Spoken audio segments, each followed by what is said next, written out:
So now we go in our second video to the next three books of Virgil's Aeneid, books 4 through 6. So now we have Aeneas having completed his narrative to Dido at the banquet.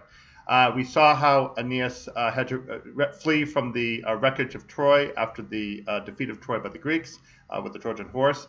We saw Aeneas flee from Troy across the Mediterranean, stopping at Delos and Crete and northwest Greece, and then coming over to Sicily, and then trying to get around to get to Italy, and getting blown down to North Africa and landing first in Libya, and then coming over to Carthage with the help of his mother Venus. So all of that has been described to us with books 1 through 3, and now that sets us up for the major tragedy that fills this work in book 4, and then the switch from the tragic story of Aeneas and Dido to the first steps of establishing Aeneas as the genuine Roman hero who will make his way to Italy to complete that journey, and then to go and consult with the Sibyl, and then his father down in the underworld to learn what his real, genuine destiny is, essentially to assist him in leaving Dido behind. So, okay, we have to obviously begin with dwelling on book 4, so please turn in your translation to book 4. So if you've read this book through by now, you hopefully have a very strong sense of tragedy about what happens between Aeneas and Dido. Turns out that Aeneas simply was not destined to remain at Carthage. He wanted to. It's clear from the type of relationship that forms between him and Dido that he is not at all in a state of objection about remaining at Carthage. But in fact, he cannot do so. And once he is directed to continue on his fated journey to Italy to found the colony that will produce Rome, he does in fact undertake it, even though he recognizes later on that the tragic consequence of that decision was the suicide of Dido.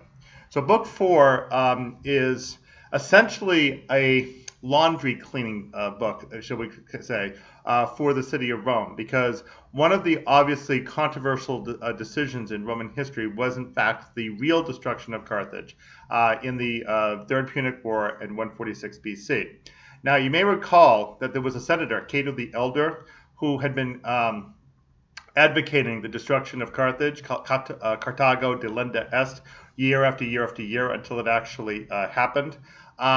But still, the destruction of an entire city was an extraordinarily extreme step, both militarily and politically, for any potentially imperial power to take. And if Rome was going to justify itself as now the empire over a large number of different provinces, it was going to have to explain how, in the course of its supposedly fated rise to power, it could stoop to, in fact, totally razing a city to the ground, and even going so far as to sow the city with salt in order to prevent, for a time anyway, future fertility and rebuilding of any settlement at that spot. So this is an awkward problem. So book 4 essentially resolves that problem by essentially squaring the blame for the destruction of Carthage on the mythical figure of the Queen of Carthage, Dido. So what's the problem? First of all, Dido herself is presented in very heroic terms initially because her story involves her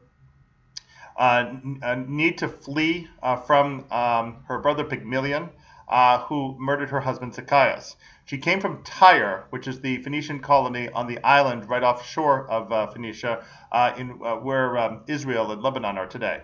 She goes to Carthage, which is in fact one of the Phoenician colonies established long before the establishment of Rome. And it's there that she founds the new city of Carthage, and it's in the process of being built when Aeneas arrives. And she appears to be, at this point, a very successful queen who has been able to rescue herself from her own personal tragedy. One of the outcomes of her flight from Phoenicia after the loss of her husband Zacchaeus is that she makes an oath that she will never be unfaithful to her husband at any point. It's for that reason that previously, when the king of Libya, Iarbas, subsequently tried to court her, she ends up refusing his advance, and that's going to end up having fateful consequences later on in book 4. So at the time that Aeneas arrives in Carthage, Dido is presented as a very successful queen, and although she is somewhat startled at Aeneas's sudden appearance on the beach, as you remember, she still manages to maintain her composure reasonably well under the circumstances, and all seems to be well initially. But as we know, Venus, ever plotting, arranges for Aeneas' son Ascanius to be spirited away and put to sleep for a time, and for him to be replaced with Venus' son Cupid acting as a doppelganger, basically copying the figure of Ascanius, so that Cupid can make Dido fall in love with Aeneas. Venus's plan with that was to detain Aeneas in Carthage so that he would be at least received hospitably and would not be at any point rejected and sent back out onto the sea. And Venus was really very untrusting of this whole idea of his eventually arriving in Italy. She's like a typical mother. She is concerned that something will eventually go wrong, and therefore takes this sort of safety step of making sure that let's just make sure that Aeneas is safe here, and we'll be okay, so that there won't be any potentially bad consequences occurring because of some enmity that breaks up between Aeneas and Dido. Well, Venus's worry over this ends up, in fact, helping to cost the life of Dido, because it's clear that without her intervention, that although it's not impossible that there would have been a relationship between Aeneas and Dido, that the passion of Dido's love for Aeneas would clearly not have risen to the completely inexorable heights that it got to, the point where she's like totally besotted with him. That clearly required the intervention of the deity Cupid to make that happen. In all events, though, even at the beginning of Book 4, when Dido is pondering Aeneas and is actually letting her city get neglected, as we're told, she still won't take that step of cutting ties with her dead husband Zacchaeus, and she and her sister Anna talk about that. However, next day, the two of them, Dido and Aeneas, go out on the hunt together, and as luck would have it, there is a storm that breaks into the hunt, and Dido and Aeneas end up fleeing to the same cave, and nature takes its course, described very elliptically by Virgil at that point. Apparently, a marriage is consummated at that point. Instantly, the goddess Rumor, Fama in Latin, rushes around and spreads the word that Dido and Aeneas have in fact gotten married. Iarbas hears about this from Rumor and raises the roof. He prays to Jupiter. Somehow Iarbas has heard about the god Jupiter, even though Jupiter wouldn't really have existed yet at that time in Roman terms, since Rome didn't exist. But Iarbas nonetheless prays to him and insists that it's unfair that Dido rejected him, a perfectly solid African king, while all of a sudden this silly-looking bonnet-wearing guy from somewhere east comes over and is just able to sweep Dido right off her feet instantly upon his arrival. Well, the word gets to Jupiter, obviously, this way. Now, whether Jupiter was or was not sympathetic to Iarbas's entreaty becomes a moot point, because the real issue that now arises is that Aeneas simply doesn't belong there. And even the supposed marital tie that is now established between Aeneas and Dido is in no way enough to ensure that Aeneas can in fact morally, ethically, religiously remain in Carthage. He is in fact abandoning the fate and destiny that's established for him, and even more importantly for his son Ascanius, both of them to become king over the new colony in Italy that, again, as we know, will eventually produce Rome. So Jupiter therefore needs Mercury to intervene and to get Aeneas detached from Carthage. It's at this point that we end up with a loud, explosive argument between the two of them. Dido is, of course, absolutely enraged because Aeneas tries to sneak away and not indicate to Dido what's going on, and she catches on because, again, Fama shows up and informs her, and that's when we get the big lovers' quarrel. Now, the consequence of the lovers' quarrel is that Dido curses Aeneas himself, because Aeneas remains intractable and refuses to remain behind. It actually takes another day for Dido actually to carry out the act of suicide, even though she calls for it at one point, and she tricks both her sister and her nurse to assist in the suicide, and then she collapses on the pyre after she has stabbed herself with a sword that Aeneas ironically had given her as a wedding token. Interestingly, when she collapses on the pyre, she actually tries to struggle against the death that's now impending. When Anna climbs up on the pyre after her, we actually see that Dido is like trying to actually get herself back up, and finally she just collapses. Her death is so untimely that Juno actually has to send the rainbow goddess Iris to clip off a hair off Dido's head to be the token for allowing Dido's soul to pass down into the underworld, emphasizing how unexpected and quite tragic Dido's death is. So obviously this is quite lamentable that Aeneas' appearance at Carthage ends up having this destructive effect on Dido. We obviously know from Greek mythology of many other instances in which the appearance of a hero at a particular location often has very negative effects on the people who are there, especially women. So this happens with Theseus and Ariadne, with Jason and Medea, with Hercules and Deianira, as well as, of course, the woman Iole that ended up causing the problem between Hercules and Deianira, and so forth. There are numerous other examples. So this is yet another one. But what's different this time?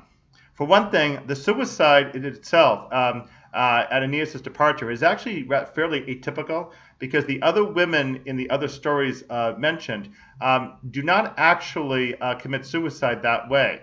The one exception is Phaedra, the wife of Theseus and the stepmother of Hippolytus. She actually does commit suicide after her advances on her stepson Hippolytus are rejected, but she's committing suicide in an aggressive way in order to set up Hippolytus for a fall, depicted for us in Euripides' play Hippolytus. That's a little bit different.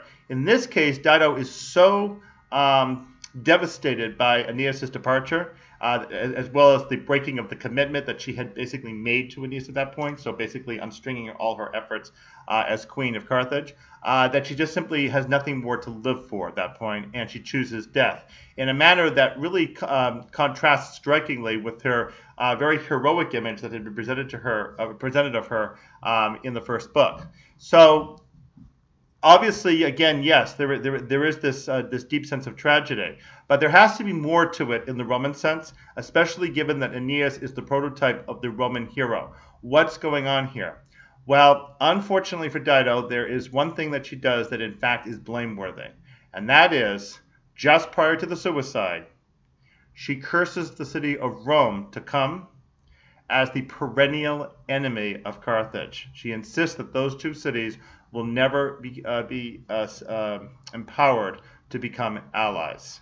It is that decision on her part to curse the two cities to be perpetual enemies that we in fact see the motivation for Rome many years later to raise Carthage to the ground, and therefore also to have the justification for it. And that is the way that this work cleans up the awkward problem of Rome's destruction of Carthage. In striking contrast to that, when in Aeschylus's play Eumenides, which is the third of the trilogy called the Oresteia, we have the trial of Orestes, the future king of Sparta, who has to be cleared of the murder of his mother Clytemnestra in vengeance for her slaughter of Orestes' father Agamemnon, the hero at Troy.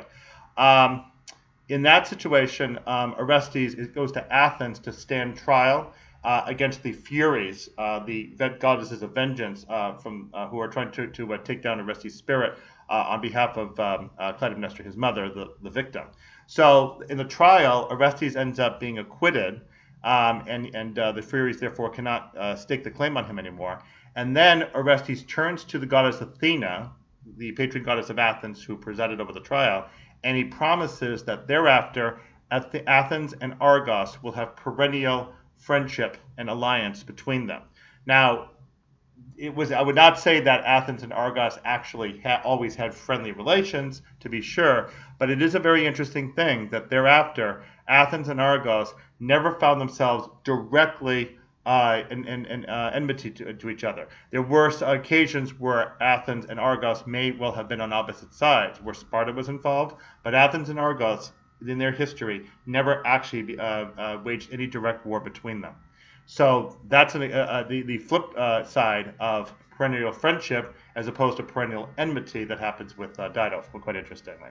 In any event, the curse that Dido casts on the city of Rome against the city of Carthage is what eventually will bring Rome around as the destructive being to bring down the city of Carthage.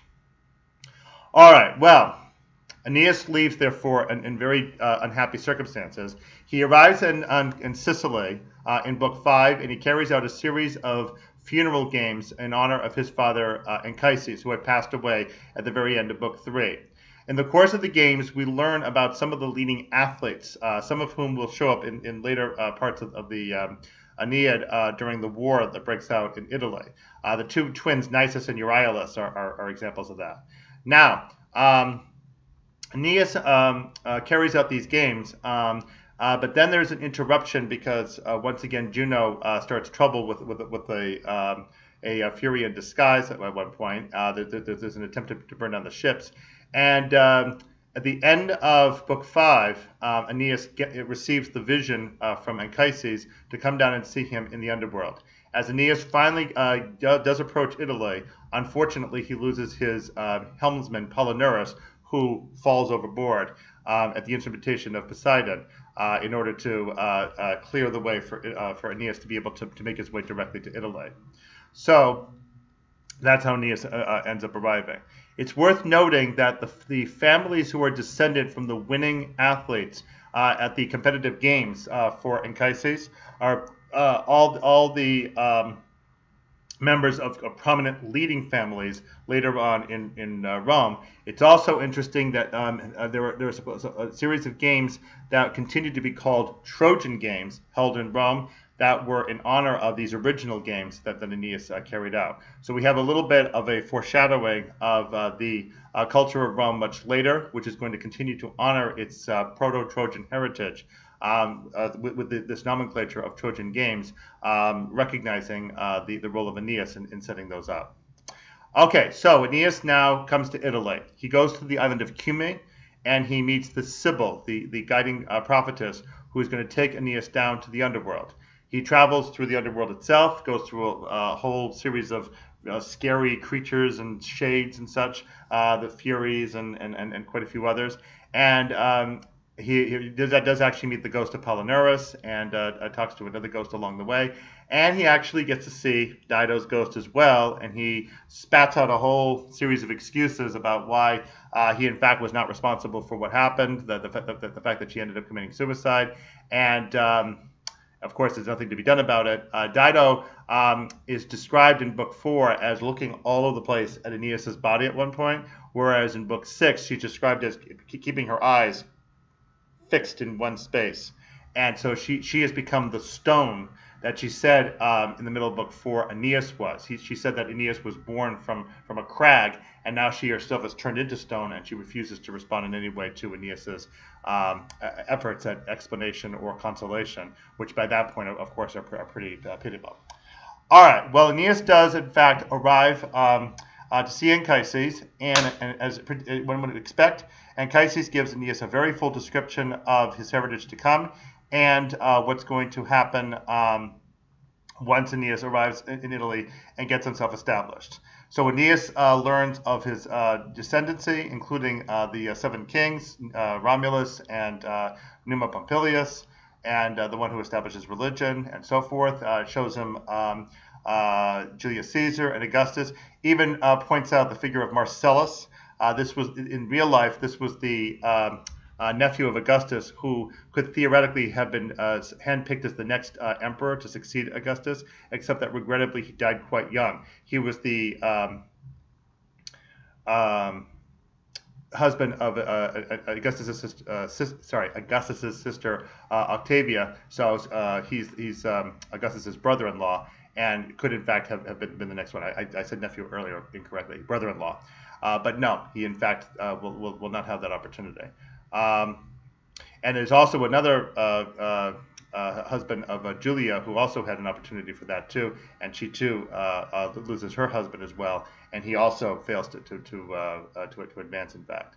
So as a consequence, Aeneas ends up unable to, Augustus, excuse me, ends up unable to secure an heir, as we well know, and he eventually has to choose his stepson Tiberius to advance. So there's a note about Marcellus, that Marcellus could have been the next emperor, and that is depicted for us at the very end of Book 6. And Aeneas, therefore, is reminded that there was that element of tragedy surrounding what could, in fact, have happened with the successorship of Augustus that did not, in fact, take place. So Virgil seems to give Augustus a nod here to basically say, I do understand that we were hoping for a more prosperous successorship than seems to be in the works at this point. It actually would be quite a few more years before Augustus would run out of heirs eventually and end up picking Tiberius. There were several others to be picked, but it was clear that the loss of Marcellus was quite unfortunate.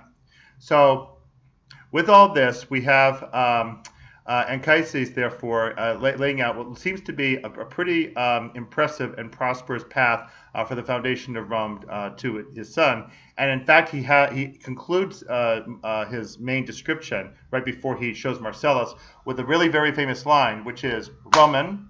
He calls Aeneas, therefore, Roman. And of course, Aeneas never actually will become a Roman, because Rome will not exist any time in his lifetime. But still, he refers to him as Roman. And he says, Roman, these are your arts to expand, to spare anybody who is humble, but to tame anybody who is arrogant. So the Romans, as they expand their empire, will refer to themselves as clement, using the word clementia.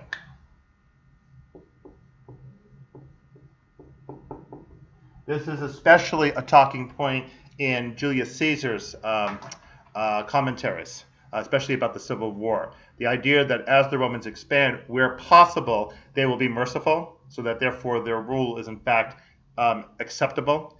But it's only when an enemy is really arrogant to them, like for instance the Carthaginians, that they will end up having to resort to harsher measures in order to bring them down.